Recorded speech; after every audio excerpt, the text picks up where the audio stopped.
What is going on, guys? It's Modded Warfare here. Welcome back to another PS4 and PS5 tutorial. So in this one, I'm finally doing an updated guide on how to create your own game cheats and trainers for your PS4 and PS5 games.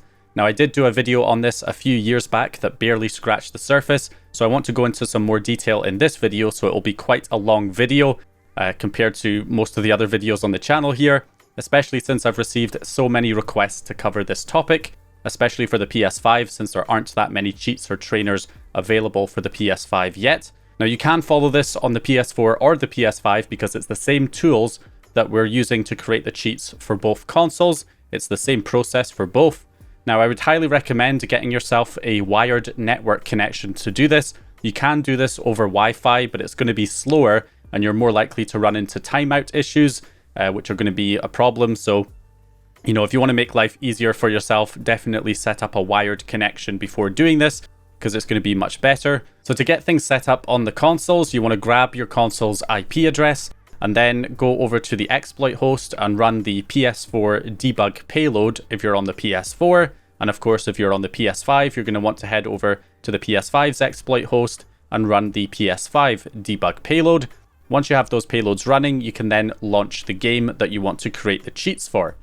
So once you've got the game loaded up, in this case I'm doing Demon Souls because that's one that was quite highly requested. I'm just going to use this one as an example, but of course the concepts and the stuff that I'm talking about here in this video will apply across the board to other games. So anyway, let's go ahead and switch over to our computer here and get set up with the software. So there's two tools that we're going to be using for this.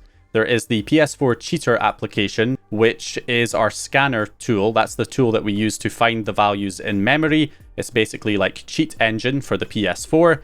And then we have our debugger, which is Reaper Studio. This is PS4 Reaper Studio by Shinigami, which is a really powerful piece of debugging software. And it's also got a trainer builder built in and some really handy tools for building trainers. So you can basically build the whole trainer in this tool and then export it as a trainer file or a cheat file that you can then import into other things. So very, very useful piece of software. So we're going to be using that as well. So we'll start off by getting things set up with Reaper Studio. So we're going to open up this application. And what we're going to do here, first of all, I'm going to change this to dark mode because I think it's a bit clearer. And we're going to go to File and Options, and you want to enter the IP address of your PS4 or PS5 in the IP box, and also enter your username in here so that any cheats you develop will show your username as the person who developed the cheat, which is pretty handy. So enter that information and click Save, and then we're going to click this button here to connect to the console. So process list loaded, please select a process, we'll click OK, and then from here we're going to select the process list and select our eboot.bin, which is the main executable file for the game. In most games, we'll use eboot.bin. Some games will have a different executable file, but the majority of them will use eboot.bin. So we'll select that, and then we can create our project. So I'm just going to call it Demon Souls 104, which is the game update I'm on for Demon Souls 1.04, which is the latest update. I'll click OK, and it grabs the information there and creates our project file. So if we switch over to the console, we'll start with the basics and then kind of work our way up to things that are a little bit more complicated. So the first thing I'll do is ammo. Our ammo for our bow and arrow here, which as you can see goes down when I fire, obviously. Also our consumables like our health potions, which also goes down. We have a limited quantity. So we want to get unlimited consumables, unlimited arrows in our bow and arrow. That's what we want to get first of all. That's a nice easy one to start with. So what we want to do then, we can see that we have 46 arrows. So we'll use this value to find it. So we've got 46 arrows right now. So we'll switch over to our computer again and open up PS4 Cheater and get things set up to use this. So we'll click refresh, obviously enter the IP address of your console up here first, and then click refresh.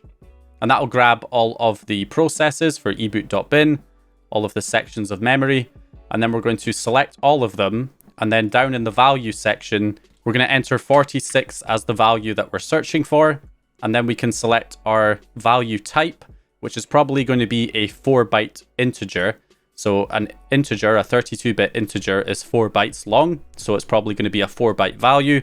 Of course, it could be like a 16-bit integer, which would be a 2-byte value. It could be a 1-byte value in some cases, or even a float. If it has a decimal point, it's going to be a float or a double instead of a integer. But generally, you know, it's most likely going to be a 4-byte integer in most cases. So we're going to select that and select an exact value, and then we'll do a search, and that's going to basically dump the memory and search for all the occurrences of the value 46 as a 32-bit integer, and any of the values that it finds, it will then add to the list. And this will be a huge list of probably multiple thousands of results for the first scan. But you can see it's not actually taking too long. We're at 3%, 4%. It's going pretty fast here. And this is, again, this is on a PS5. If you're on a PS4, it's probably not going to take nearly as long because you have less memory overall on the PS4 to search through. Okay, so that took over 6 minutes, but as you can see, it found 71,000 results. So way too many to go through. So what we need to do is thin out those results. So reduce the value by firing the weapon a few more times to change the value. We'll get it down to 43, and then we're going to search for the value 43. So we're going to enter 43 and do a next scan. And what that's going to do is search through all the values it found in the initial scan and see which ones have changed to 43, and it will discard any that have not changed. So that narrows it down to 42 results, which is pretty good. Let's just do one more, should probably do it here. So let's change it all the way down to 40. And then from here, we'll search for 40 and see if we can find it here. So next scan, and there we go, narrowed it down to 3 results. So it's bound to be one of these. So we're going to right click and add to cheat list. And then we're just going to go through these one by one, editing the value, and then we refresh. And there we go. You can see that changed all of them, which means that's probably the right value there. So yep, you can see the value has changed to 99. So that was successful. If we fire it to make sure it's not going to reset back to 40. Nope, it went down to 98. So we are good. We have successfully found the value there. So we can get rid of these other two, and we have found it. So obviously that's a very easy example. In some cases, it's not going to be that easy. Some of the issues that you can run into, of course, if you don't find it as a 4-byte value, you can search for it as a 2-byte value, 1-byte value, a float, or a double even, and you can search for it that way. If you're still not able to find the value, sometimes the value that's stored in memory does not match the value that is displayed in the game.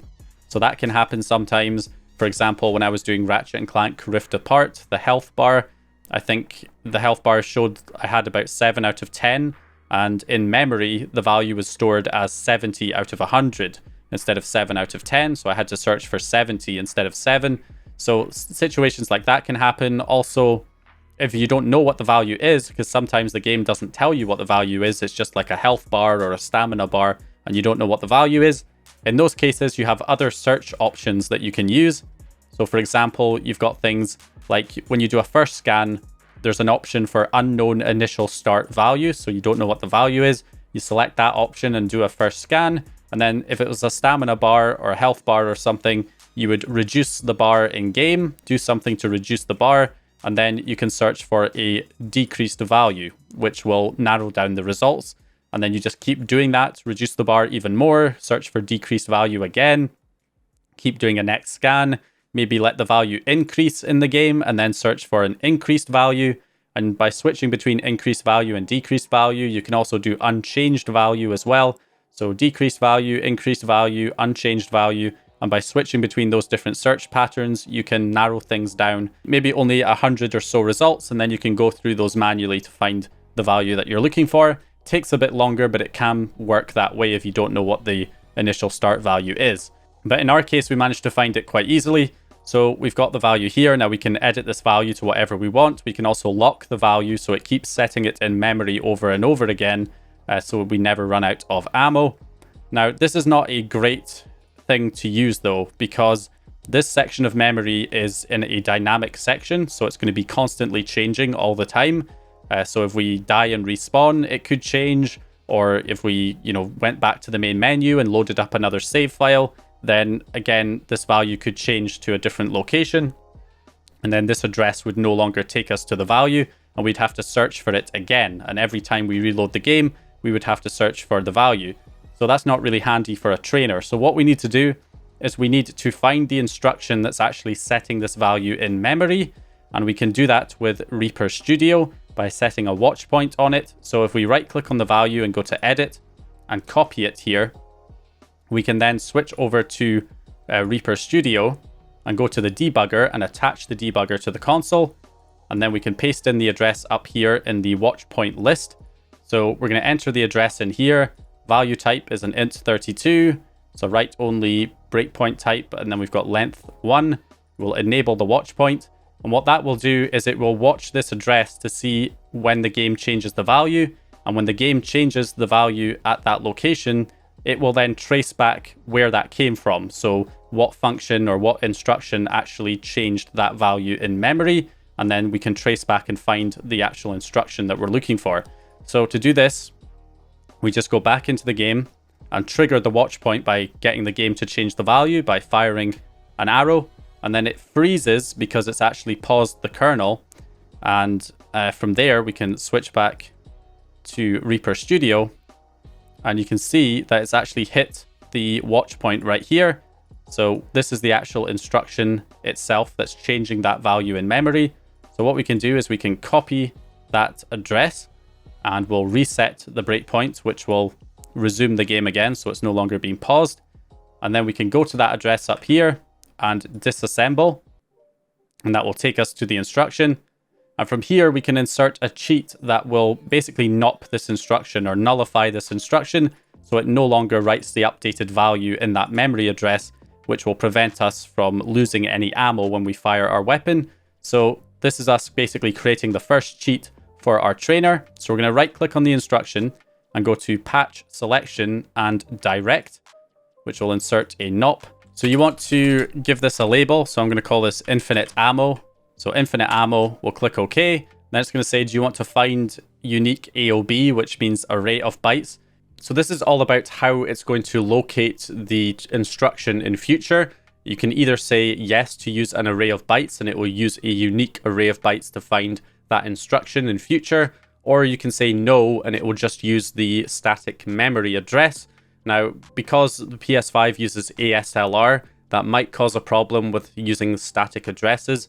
So therefore, it's probably advised to use AOB with PS5. And with PS4 anyway, it's just a good idea to use array of bytes because it increases compatibility with your trainer, allowing it to most likely work on other versions of the game as well. So I'm on 1.04 of Demon Souls, but if I use array of bytes for all of my cheats, there's a good chance that those cheats might work on other game versions besides 1.04. So it's just a good idea to use array of bytes to increase compatibility with your trainer. So we'll say yes to use array of bytes, and this will create the patch editor essentially. So from here, we can give this a label that will show up on our trainer. So infinite ammo, and we'll leave the index on 0 because this is our first cheat. And then all we have to do is hit save. And that is saved right there. So we've got the default value, and our activated value is nopping the instruction, basically nullifying that instruction. So if we close out of that now and go back to the project info and click refresh, we now have our first cheat for our trainer, infinite ammo. So we'll try and enable this by attaching the trainer to the console and then enabling infinite ammo. And then if we go back to the game, you can see we've got infinite ammo enabled, trainer attached. So let's see if this works. We're on 97. And as I fire the weapon, my ammo is no longer going down. So we have successfully found unlimited ammo for our weapon there. And that will probably apply to other weapons and other stuff in the game, like our consumables as well, are not going down when I use them. So we also have unlimited consumables. So that works just fine right there. Now, of course, I can also turn it off, and that should set it back to the default value.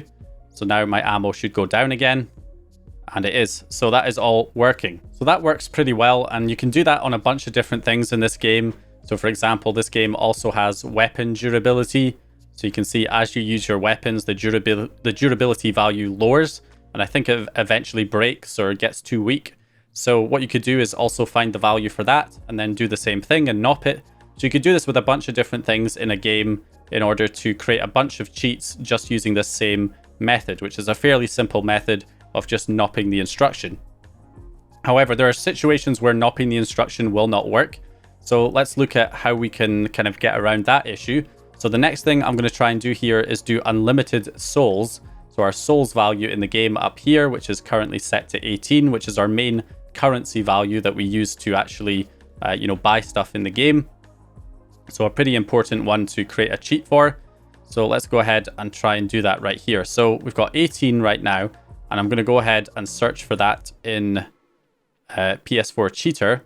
So again, because we've already found this value for the ammo in these sections of memory, I can just search through that same section of memory, because that way it's more likely that we're going to find the value in the same sections of memory that we already found the other value in. So we'll search for it here. So 18, we'll do a new scan. Again, exact value, 4 bytes, and we'll do a first scan and see if we find it here. And if we do find it, that'll be great, because it's not that many sections of memory to search through, so it shouldn't take long. So 13,000 results. So now we need to change the value in game again, which we can do by getting some more souls by killing some enemies. I think there's a few guys up here. So here we go. So we'll kill this guy, and then that gets us to 24. And then I need to get away from them so that they don't attack me while I'm testing this. You can pause the kernel while you're searching. If you don't have a way to pause the game, can be handy. Okay, there we go. Got some more souls there. So it went up to 32. All right, so from here, we can search for this value now. So we'll do 32 and do a next scan. And we only found 2 results, so hopefully it's one of these 2. So we'll try changing this to 100 and refresh. Okay, so nothing changed. Nope, we're still the same. So I'll put that back to 32, and then I'll change this one to 100. And hopefully, yep, it changed to 100. So there we go, we found the value. So once again, we will copy this address and set a watch point on it. So we'll enter the watch point right here and enable it. Okay, and in this case, we'll full screen this. You can see here that it triggered the watch point pretty much instantly. So it looks like even if I hit resume, which should then go to the next time it hits the watch point, it hits it again straight away. So in this case, it looks like it's just setting the value in memory over and over again in a loop. So it's just going to keep hitting the watch point immediately. Normally, you would have to do something in the game to change the value, like we did when we fired the arrow for the first watch point. But as you can see, we've got it right here. So we'll copy the address, paste it in up here. We'll go to the disassembler. Can get rid of that one now. So as you can see, we've got the instruction right here. So nopping the instruction in this case isn't really going to help us much, because if you imagine I create a new game and I basically have 0 souls or barely any souls right at the beginning of the game, and then I can nop the value by enabling a cheat that freezes it, that doesn't really help us, because then maybe I might not be able to gain any more souls while I have that enabled, and I don't have enough to buy anything with it. So what we really want to do is change the value of our souls to make it get maxed out completely. So the way that we can do that is by changing the instruction itself. So first of all, we need to kind of understand what this instruction is actually doing.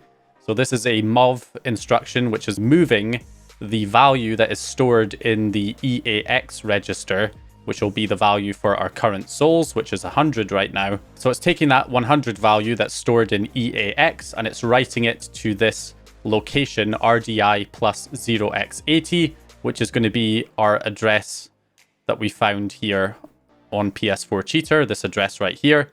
And we can tell by checking, if we go to our breakpoint, which is still enabled, you can actually see the registers here on the left.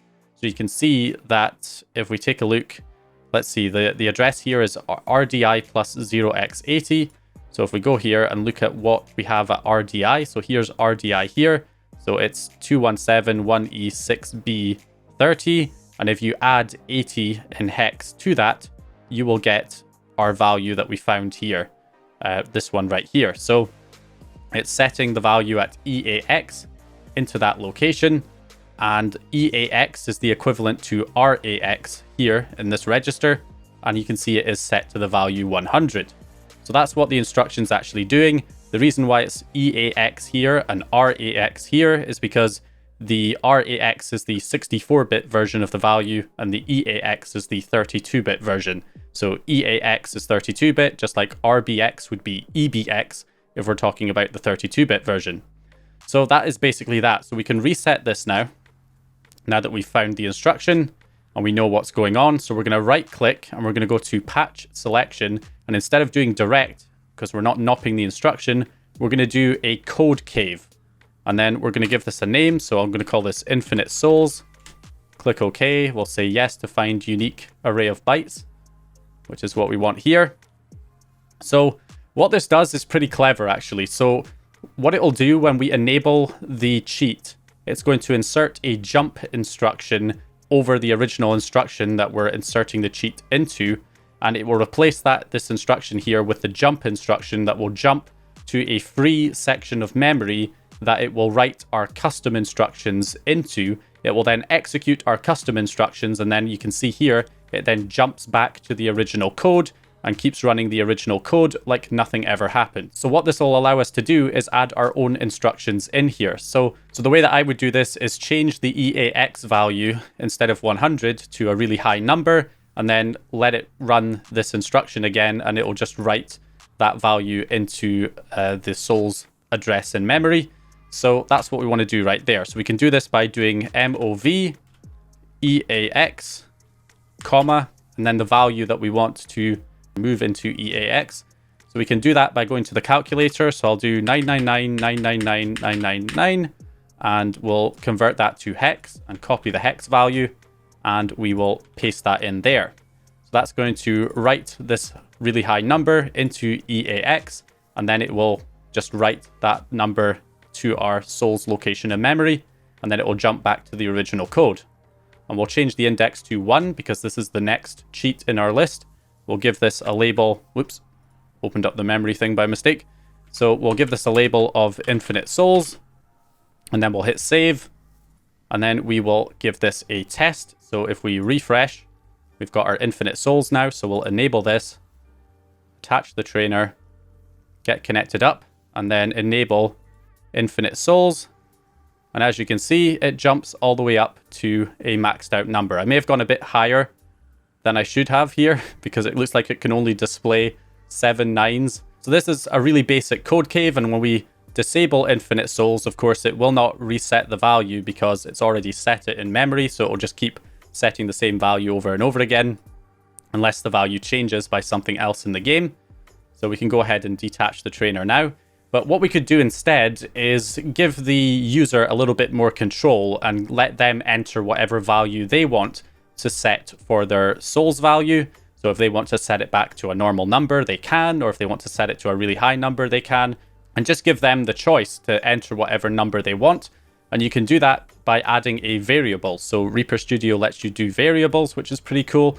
So you can add a variable here. If we click add variable, and we'll give this the label of souls, and then the variable type is going to be a uint32, and our editor is going to be a simple editor, and we'll give it a high number like 7 nines again. So 1, 2, 3, 4, 5, 6, 7 as our initial start value. We'll click OK, and then we can change this to our variable.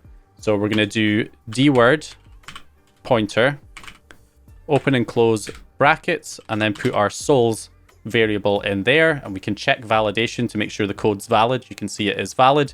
The reason why we need to do this is because just like this is what we do when we're writing to a memory address, in this case we're reading from a memory address into the EAX register, and the point of this is the way that variables are done in Reaper Studio is that it actually writes the variable to a free space in memory, and then we need to read it from that location in memory and then read it into EAX and then write it to our souls location in memory.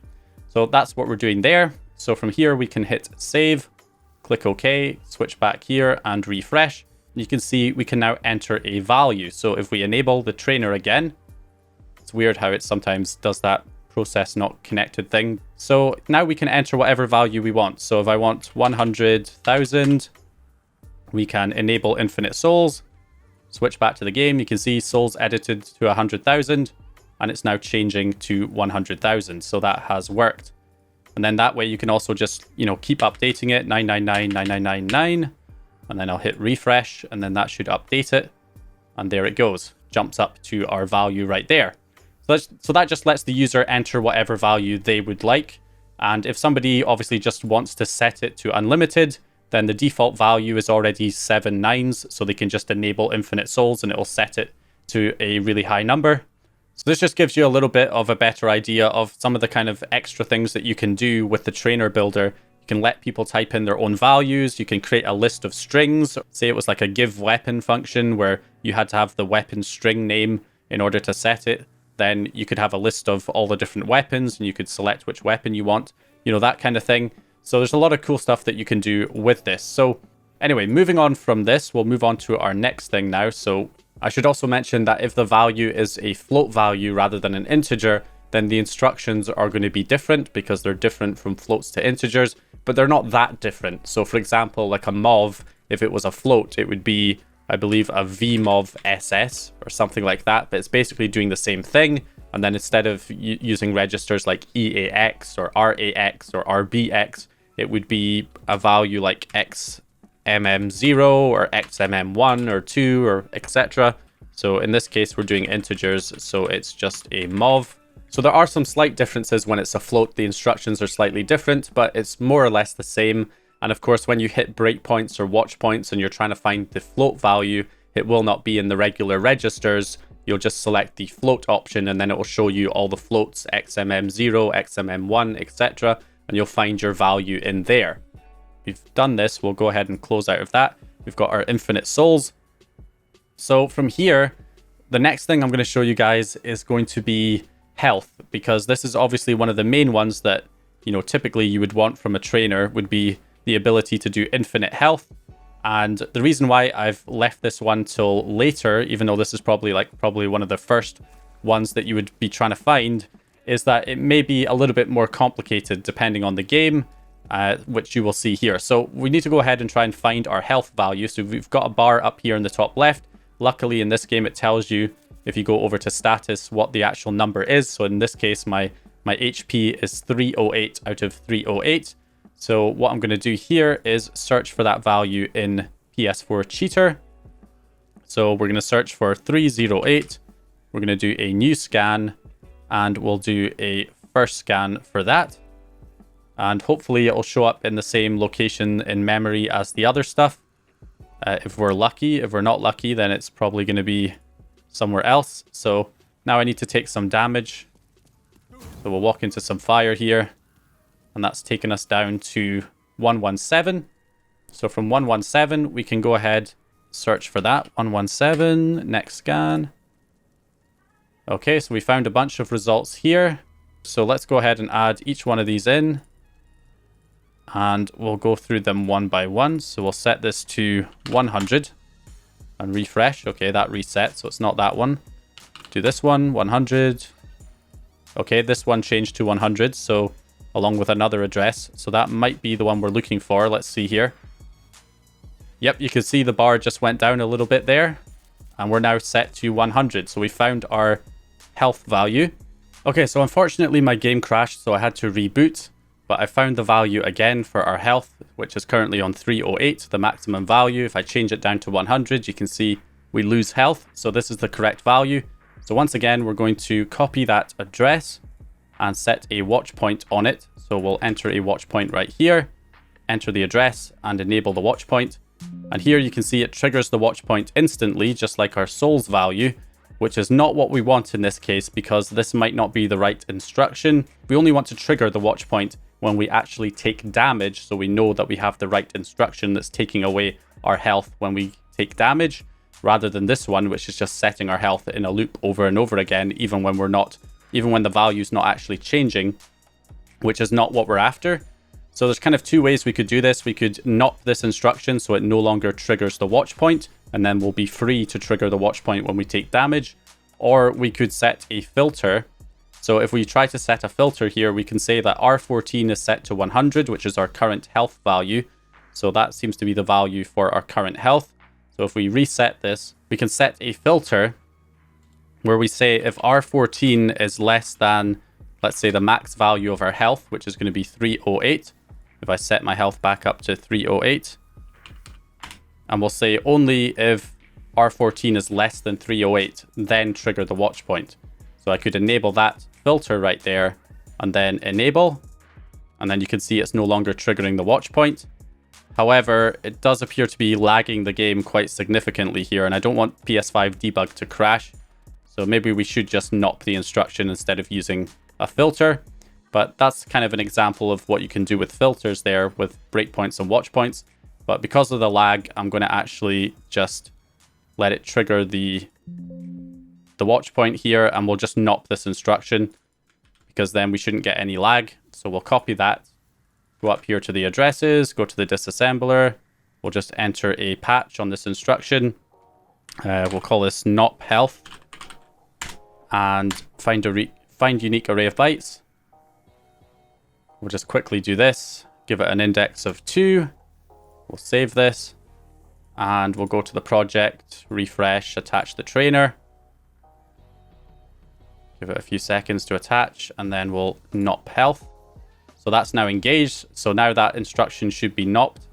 So we should now be able to set the watch point without the filter engaged, and now it's no longer triggering. So from here, we can now check to see if it's the same instruction or not when we take damage. So we need to find an enemy to hit us so that we can take some damage. So let's go ahead and see. Here's one right here. Okay, so he went to attack me and we triggered the watch point. So it is a different instruction when we get hit. So this is the memory address. This is the instruction right here. So we'll copy the memory address and then we'll head to it here. Go to the disassembler, close out of this one. So this is our instruction right here that's taking away our health. So all we need to do, I guess, would be to Nop this instruction. Okay, so we'll select the instruction, right click, go to patch selection direct. This will be infinite health. So find unique array of bytes. And we'll go ahead and call this INF health. Whoops. INF health. There we go. And we'll set this to index of 3. We'll save it. And that should be it. So if we close out of this, go back to the project info, refresh, then attach the trainer again. We don't need the Nop health anymore, so we'll just enable the infinite health. And that should hopefully be it. So let's see if we can take damage now. So find some more enemies. Should hopefully be some up here. There's one. Let him attack. And as you can see, I'm no longer taking any damage. So infinite health is in fact working. However, the reason why I didn't do this at the beginning is because there's a slight problem with this, which is that if I try and attack the enemy, they also have infinite health. So this is one of the common problems you run into with infinite health. It's the same with one-hit kill as well, is that it affects the enemy and the player. So it's not really very useful if we have infinite health, but the enemy also has infinite health. In fact, every enemy in the game will also have infinite health right now, which is a slight problem. So this is the issue that we need to fix. Now, there's 2 ways that we can solve this. I guess a kind of an easy way and a harder way. Both ways are kind of valid. I'll show you both of them in this video. I'll use one method for infinite health and I'll use another method for one-hit kill. So let's go ahead and look at the first method, which I consider to be a little bit easier here. So what we want to do while we're being attacked is, in fact, we'll turn off infinite health just now. We'll turn that off and then get rid of this guy. Okay, so we'll switch back over here. We'll disconnect from the trainer. I guess we'll get rid of the infinite health patch because it's clearly not working in its current state, also giving the enemies infinite health. So if we head back to the instruction itself, we're going to set a breakpoint on this instruction. So we're going to right click on the instruction and add breakpoint. So we put a breakpoint on it right there. And then from here, if we switch back over into the game, once again, we want to take a hit from something, preferably an enemy. So find another enemy up here somewhere. Here's a couple of them over here. We want to take a hit, which will trigger the breakpoint. So breakpoint triggered. And you can see here. So So the first method to separate the enemy's damage and the player's damage is to go to the stack info, and we're going to get stack info for, let's say, 3, and we'll click get stack. This gets the kind of call stack, so all the other instructions or the other functions that led up to our damage function being called in this instance when we were hit by the enemy.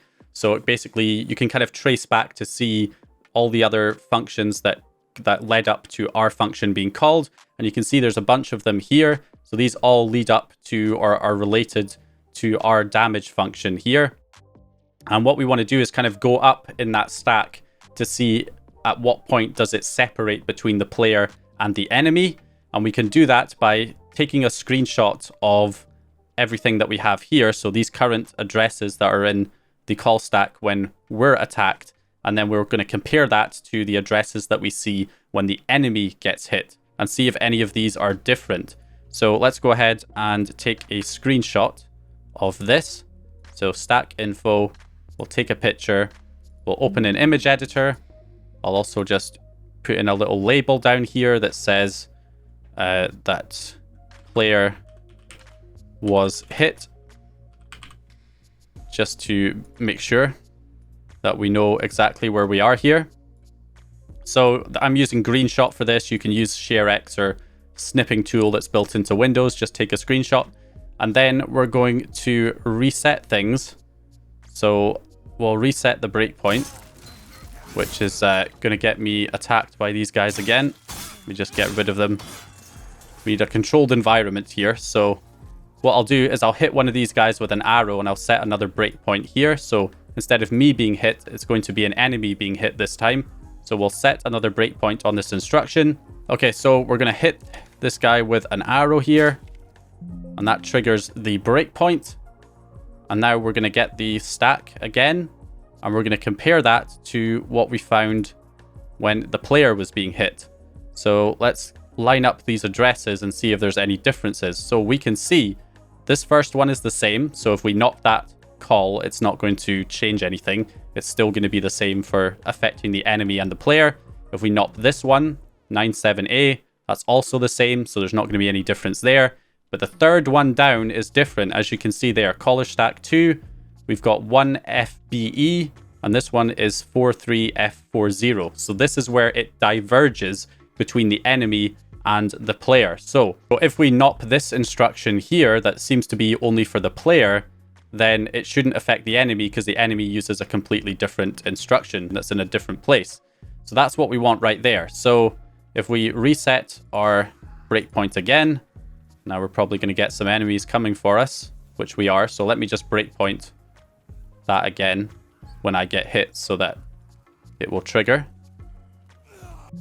There we go. So this is the value here when we get hit that's different, the FBE one. So I'm going to copy that. We'll reset this for now so that we can just quickly, before I die, there we go. All right, so from here, we're going to paste in that address up here, disassemble. So this is the location. So it's 1 FBE, and it's not highlighting any in green, which means it's not able to locate it. So it was at 1 FBE, so we'll have to go down and find it manually. So 1 FB, B3, B6, BC. So it looks like it's this one here. So this call to keyword pointer R8 plus 0x390, that must be calling to our damage function, or one of the other functions that leads up to the damage function being called. So that is our call right there. So if we just nop this, hopefully this will do the trick here. So we'll call this one infinite health. And yeah, we can have a space in it because it's a direct, not a code cave. So we'll just go ahead and do that and give it an index of 3. Save. Infinite health saved. Let's refresh. Let's try this. Attach the trainer. I did reset the breakpoint, didn't I? Yeah, I did. Okay, good. Otherwise, that would have crashed. Okay, so we'll enable infinite health now. Nopping that instruction. And let's see what happens here. So we'll see if we get hit. Oh, I died and respawned. That skeleton must have chased after me and got me. All right, let's see. Okay, here we go. So as you can see in this case, because it's kind of further up in this call stack, or further down, I'm not sure the right terminology, but since it's kind of like higher up as more of a parent function, it's not even triggering the function that actually makes you like get hit and stumble. So it's not even registering that I'm even being hit right now when I knock that call. So that gives me infinite health, but because it was a different address for the enemies, I should still be able to strike the enemies and kill them just as normal. So we successfully separated the player health from the enemy health by doing that. And we didn't even have to use Code Cave for that either. So yeah, we can't even get hit. So it's kind of like a better infinite health because we don't even stumble while being hit. Even though our health's not going down, we just don't even get hit at all. It's like they're not even there. Their hits are just not even registering, which is pretty sweet. So that's one way that you can separate the player health from the enemy health. And I'm going to show you the other way, because the other way also would allow us to do one-hit kill, which this doesn't really allow us to do one-hit kill. So let's go ahead and look at the other method that you can use to separate the player's health from the enemy health so that we can do one-hit kill. You could also use this method for infinite health as well, because, of course, in some cases, you might not be able to, you know, do the method that we just did here. Maybe the call stack for you, for the enemy, and the player are all using the same functions, the same addresses, the same function calls, in which case this method might not work. So let's look at the other method that we'll use for one-hit kill. So we can exit out of this now. We'll disable infinite health for now and detach the trainer. Hopefully we don't get attacked. All right, so let's look at one-hit kill and the other method. So if we go back to the original damage function, so this is the original function call for the damage, that when we knocked it, it would give us infinite health for us and the enemies. So with this one, we'll once again set a breakpoint on it, just like we did for the previous method. So we'll attack an enemy here to trigger the breakpoint. There we go. I think I just grazed his shoulder there. Okay, so if we go back to the disassembler, we've hit the point here. So instead of using the stack info, what we can do is look at the registers and see if there's any registered differences between the player and the enemies. So if we just take a screenshot of the registers this time. So let's screenshot the registers. We will open an image editor. And again, I'll add a label just to keep me right on this, so I know which screenshot's which. So this will be player hits enemy. And we've got that right there. Okay, so with that, we will then resume. Okay, so back in the game, I'm going to get hit by an enemy this time, and that will trigger the breakpoint again. And this time we want to see if there's any main differences between the registers when we get hit and when an enemy gets hit. So this is where we get hit here. So some differences, you can see RSI is 0, RSI is 131 here. R8 and R9 are at 0 when it's the player that gets hit. When it's the enemy, they have large numbers in them, like addresses by the looks of things. And then R10 is equal to 0 when the player hits an enemy. And when the player gets hit, R10 has a large number in there instead.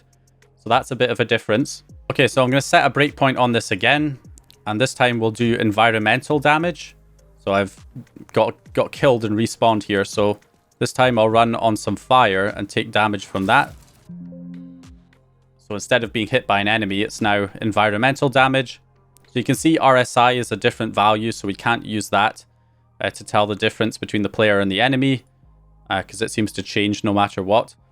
And then R8 and R9 are still 0, and R10 still has a number in there, whereas when we hit an enemy, R10 is 0, and R8 and R9 have values in them. So we could use potentially R8, R9, or R10 as our value to tell the difference between the player and the enemy. So I'm just going to use R10. We'll see if it works out. So we'll go ahead and use that. We can also see that because I died and respawned, my health was previously set to 308 after respawning, which is the highest health value that I can have right now. And 172 must be how much health I have after I've taken damage. So R14 is the updated health value that gets written to our health value in memory right here with this instruction. So what we want to do is we'll just reset this And we'll right click on our instruction here, go to patch selection, code cave, and we'll call this one hit kill. And we'll do this. And then we'll give it the label of one hit kill. And we'll give this index of 4. And okay, so we should be good. So what we want to do in here then is just change the value of R14D to a really low number, basically 0. If we just set it to 0, then every time we hit an enemy, they'll just die straight away. So to do this, we'll do a mov, and we'll say that R14D will equal 0. So that is the basic code, but of course we need to tell the difference between the player and the enemy, because if we don't, then we'll also die in one hit, not just the enemies. So before this, we need to add a compare instruction, a CMP instruction, which is going to compare. And we're comparing our R10 value, and we'll do R10D, which is the 32-bit version. R10 would be the 64-bit version. R10D is the 32-bit version. So we'll compare R10D to 0. Now we know from this that when we hit an enemy, R10 will equal 0. So when we're hitting an enemy, we want it to run this code. And then we're going to do JNE, which means jump if not equal to. So we're going to jump if it's not equal to 0, which means it's the player being hit. Then we can just jump straight back to the original code and continue running the original code without ever running this. That is one way that we could do it, although you may notice that if we do this, it's also going to skip the main function itself. It's never going to run this function to take our health away. So this will actually be infinite health plus one hit kill. We'll try that first of all. So let's save this. One hit kill saved. We'll head back to the project info. We'll refresh. We'll attach the trainer.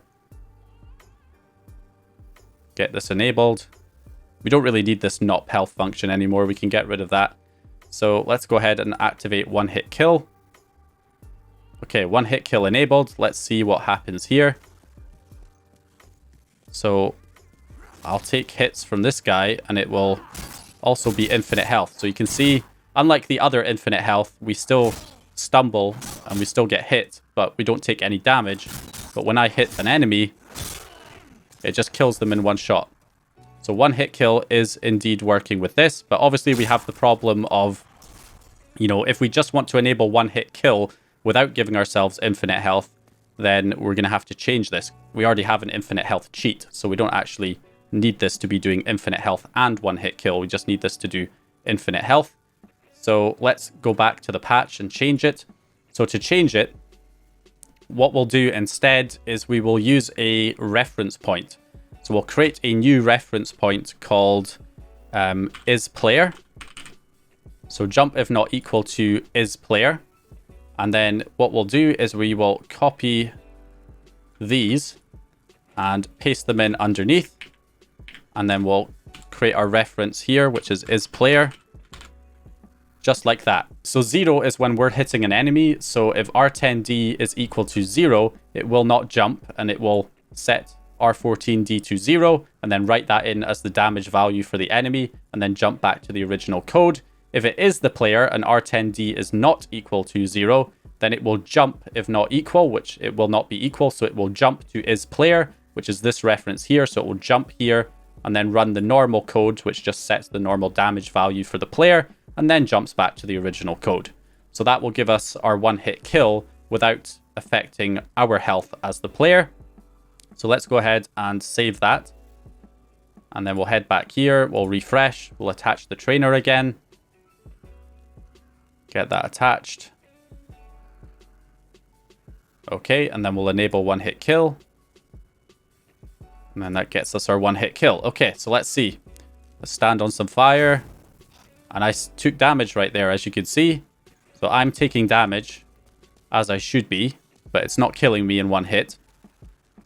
And let's take a look at the enemies here. So I can kill them in one shot, just as before. Let's try an arrow on this guy. See if we can kill him in one hit. Apparently I can't aim. Okay, I definitely can't aim. Okay, yeah. So you can see I'm still definitely taking damage. But I can kill every enemy in one shot. But yeah, as you can see there, one hit kill is working and I'm still taking normal damage, which is awesome, which means we can also use this now with our infinite health. If we want one hit kill plus infinite health, because our infinite health is in a different location, it's not going to affect our one hit kill. So I still have infinite health plus one hit kill, and that way I can easily decide using the trainer if I want one hit kill on its own, or infinite health on its own, or infinite health plus one hit kill. Now I have discovered one potential problem, as you'll see here. If I use a health potion with one hit kill enabled, it just kills me instantly. So clearly it must be setting R10 to 0 when we take a health potion. So the code is running as if, you know, it's an enemy when I take a health potion, and it's setting my health to 0. So these are some of the edge cases that you can run into. Now we could just kind of patch that fairly easily. So to fix that issue, we'll disconnect everything here, head back over here. So if we add another breakpoint, so we'll add a breakpoint. I'll take some damage from something. So let's take some damage from this guy. Okay, so you can see we've got R13, 308 is my previous health value, and then this is my updated health value after I've been hit by the enemy. So what we could do is, obviously, whenever we're hitting an enemy, the enemy's health is going to reduce. So R14 should always be lower than 308 when somebody's taking damage. Whether I'm taking damage or an enemy's taking damage, then R14 should be lower than 308 because, you know, damage has been taken. However, if I'm taking a health potion, then R14 could be higher than R13, or it could be the same as R13. So what we could do is just add another check in our code cave that says, hey, if R14 is the same or higher than R13, then health must be being added, not taken away. Therefore, don't set the health to 0 because I'm probably taking a health potion and I don't want to die instantly, because that's the opposite of what health potions are supposed to do. So let's add that extra check in there. So we'll reset this. I know I'll get killed in game, but we'll go ahead and hop back over here and add the check. So we don't need to add the check in here, because if the value is not equal to 0 anyway, it will skip that. And this is only happening when the value is equal to 0, because it's running this code setting our health to 0, which should only be doing it for the enemy. So we'll add another compare in here before that, before we set the health to 0, just as a double check that says if R13D is compared to R14D, and if R14D is higher or the same as R13D, we will jump if lower or equal to, and we'll jump to the isPlayer location. So yeah, if R13 is, so if R13 is lower or equal to R14D, then obviously damage has not been taken. It must be increasing or staying the same. So it will just set the normal damage value instead of setting it to 0, just as a double check. So we'll go ahead and save that. Again, there could be other situations in the game that break this, but we'll go ahead and just see if that works for now. We'll attach the trainer. Give it a few seconds. There we go. And we'll enable one hit kill again. And we'll head back into the game. One hit kill enabled. Okay, so let's see if everything works out now. So we'll get this guy in. He's still going down in one hit. I still take normal damage, but one hit kill still working. And if I apply a health potion, you can see my health goes up as normal. So it's no longer killing me whenever I take a health potion. Now, again, there could be certain scenarios further on in the game that this doesn't apply to. For example, maybe there's some enemies in the game that recharge their health over time, or if you hit them with a certain weapon, it increases their health or doesn't change their health. And that could cause a problem, and that would stop one hit kill working on them. So obviously there are certain edge cases where it might not work. It's really best to make a trainer for a game that you actually know and that you've played through, and you know what different scenarios happen in the game, to make sure that your cheats are actually going to work all the way through the game, which I don't know because I've not played this game through before. So yeah, but you get the general idea. So that should work right there. We've got our one hit kill, we've got our infinite health, infinite ammo, all of that stuff is done. We can get rid of this Nop health function now, this cheat, because we don't need that. That was just for testing. We can get rid of that. So I'll probably expand this a little bit and then, you know, provide the trainer file in the description for anybody who wants to try it. So yeah, hopefully this gives you a good starting point though to get started in creating your own cheats and trainers. I think we covered a decent amount of stuff in this video. You know, how to actually find the original values, set watch points so that you can find the instructions, nop the instructions, which you can do a lot with just nopping the instructions. And then also doing stuff like, you know, working with variables for the trainer builder so people can enter whatever value they want to apply to the game. You also have the ability to separate the player health from the enemy health now. And a couple of different ways you can do that, by using the call stack or by finding a register value that's different when it's the enemy versus the player. And you can create a custom code cave to separate them, and you can do one hit kill, you can do infinite health, various different stuff like that. So hopefully that covers a good array of techniques there. So I'm going to go ahead and export this now. So once you've created your trainer and you're ready for people to use it, you can click the export button to export it as an actual cheat file. So we've got the project here. It's going to be a .shn.ext file. So that type of cheat file. I'm hoping that Reaper Studio might expand in future to allow you to export it as other cheat formats like MC4 or SHN or JSON, which would be handy. But right now it's SHN next. So if we save that, that will save our cheat file right there. So there it is. We've got our cheat file. Okay, so I'm going to rename this cheat file. So it shows up as Demon's Souls. So we'll call it Demon's Souls. Yeah, I think I can have spaces in the file name. So we've got our cheat file, and we can load this cheat file in multi-trainer. So if you give it to somebody, they don't need to use Reaper Studio to load it. They can just use the multi-trainer here. So this has a bunch of different trainer files, over 700 trainers loaded. And what we can do is we can go to our documents folder here for the trainer root. If we copy that location and we just paste it in up here and head to the sh next trainers, all we need to do is copy our trainer file in there. So we could give our trainer file to somebody. They could copy it into their trainer folder for multi-trainer. And then from there, they could just refresh. If we reload the trainers here, we can see our Demon's Souls trainer shows up. And we've got our IP address entered here. So they could just select the trainer. And here is our trainer loaded up here in multi-trainer 2. And we can just connect that to the game. That it is attached, trainer attached, and then we can activate everything. We can put our one hit kill on. We'll enable that. We'll enable infinite health. And we'll also enable our infinite souls. And switch back over, and you can see that's all set. So yeah, there you go. Now, you could also post your trainer file in the Reaper team Discord, and I think that might allow it to be eventually uploaded to the repo for all the other trainers. So instead of people having to get the trainer file manually and install it, they could just, you know, update their trainer list in the Trainer 2 software, and it would just download from the repo, and your trainer could be included in that, which would be great. Otherwise, though, you can just share the file with anybody who wants to use it, and they can use it inside Trainer 2.